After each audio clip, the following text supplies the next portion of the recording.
Hi friends, నేనండి మీ సునీతమ్మ Nellipudi from Nellore. ఈరోజు స్పెషల్ మినపగారెలు అని చెప్పారు కదండి, సాంబారు. ఇప్పుడు సాంబార్ వడ రెడీ చేసుకుంటున్నామండి. ఇప్పుడు సాంబారు ఒక బౌల్లో తీసుకుంటున్నాను.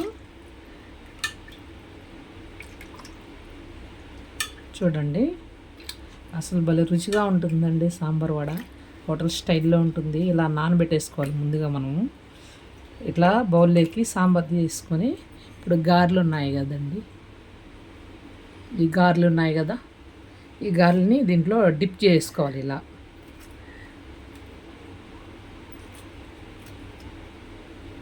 ఇలా డిప్ చేసుకొని ఒక 10-15 నిమిషాల తర్వాత కన్నా సర్వ్ చేసుకుంటే, కొంచెం పోయాలండి సాంబారు, అంటే ఆ వడంతా మునగాలి. ఆ వడ మునగాలి బాగా నీట్గా, దాంట్లో డిప్ అయిపోవాలి వడ.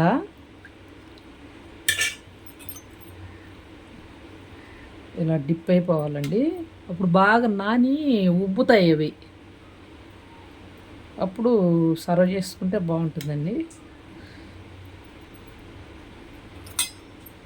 ఓకేనా ఫ్రెండ్స్, సాంబార్ వడ ఎలా రెడీ చేసుకోవాలి, ఇంకొక 10 మినిట్స్ తర్వాత కానీ తీసుకొని కానీ తింటే ఆ సాంబార్లో వడ నానిపోయి ఉంటుందండి. బాగా నీట్గా సాంబార్ వడ రెడీ అయిపోయి సూపర్ రెసిపీ అండి.